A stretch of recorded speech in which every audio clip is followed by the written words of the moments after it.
What's up, Comic Frontline? How you guys doing tonight? I don't know about you guys, but I'm a little hungry. I could use some brains right now. Yeah, you know what that means. You getting the brain cravings? That means IZombie is back on TV. That's right, guys. I am here on Comic Frontline to review the latest season of the CW's hit show, IZombie. Now, for those of you guys who don't know, iZombie is a TV show. It's kind of a procedural. It's just, about this chick, Liv Moore, who her life was going great, but then during this boat party she gets attacked and she gets turned into a zombie. Then she gets a job as a medical examiner in a morgue, and now she teams up with a detective, and she's over using her zombie abilities, with the brain she eats, she gains, their personality traits as well as their memories, and she uses these abilities to help Detective Clyde Babinow solve these murder cases. In the background, there's also this, bigger picture of what exactly, caused the zombie virus, which we find out in the first season, and then, we find out, this big corporation is really trying to sell on capitalize on the whole zombie thing. So, this is my review of the first episode of iZombie Season 2, which is entitled Grumpy Old Liv. And I really enjoyed this episode. This was awesome, man. Rose McIver is great. I mean, it's not like Orphan Black level, but I love how Rose, as Liv, is able to kind of transform herself into these other characters when she eats these different brains. And I think that's the most interesting part of this show. And as someone who studies psychology, a lot of your personality is stored in your brain and in the chemicals themselves. So it kind of, it's not exactly solid science, but theoretically it could make sense that eating someone's brain and being able to kind of digest and transfer those neurochemicals could imprint some of the person's personality onto you. But anyway, that's neither here nor there. This episode was really fun. Liv being a snarky, angry, bitter old man, and it's just them trying to solve the murder of this old this old guy. We're trying to figure out who exactly did it, and unfortunately, we find out who it is, and turns out, sorry guys. Turns out to be this nice neighbor who is is angry at the guy because he thought that he had killed the the dude's Cocker Spaniel. However, it wasn't really it wasn't intentional per se. It was kind of a heat of the moment type of thing. So she feels bad. Liv does kind of feel bad for the guy, but at the same time, it is what it is. Sometimes that's just how it happens. In the meantime, Liv also has to get a new roommate. Obviously because Peyton is gone after she discovered Liv's secret at the end of season 1.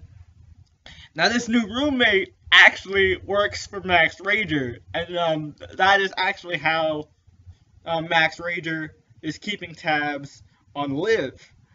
Holy crap.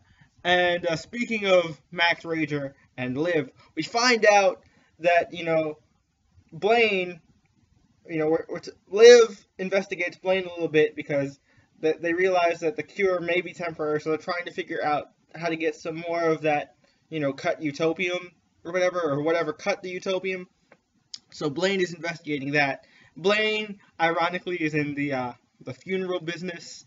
I thought that was hilarious. I love the irony of that.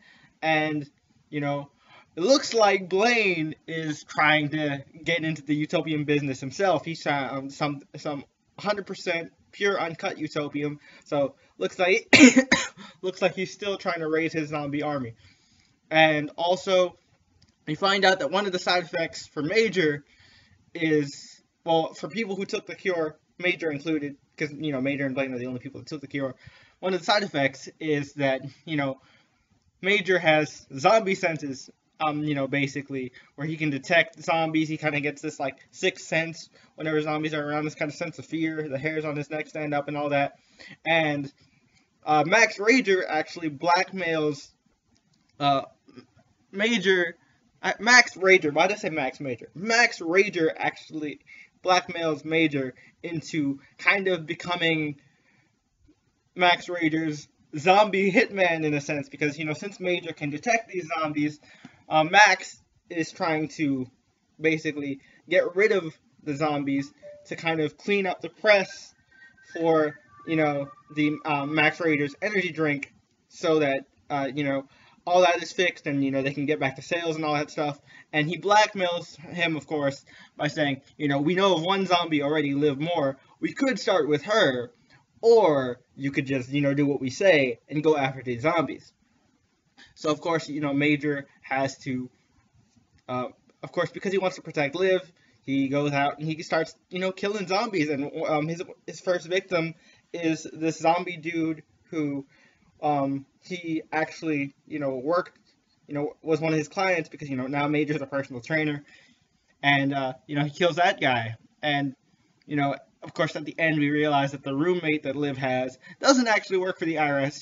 She's the secretary that works for Max Rager. So, that revelation's there. It was really cool. There's also, Clyde Babineau, Detective Babineau is still suspicious of Major he thinks that Major killed, all those people, when Suzuki went in, because he doesn't buy, he doesn't buy that Suzuki just went in a blaze of glory and all that mess. So we'll see how deep Clive goes into the rabbit hole with that one. And next week, Liv will be ingesting some frat boy brains.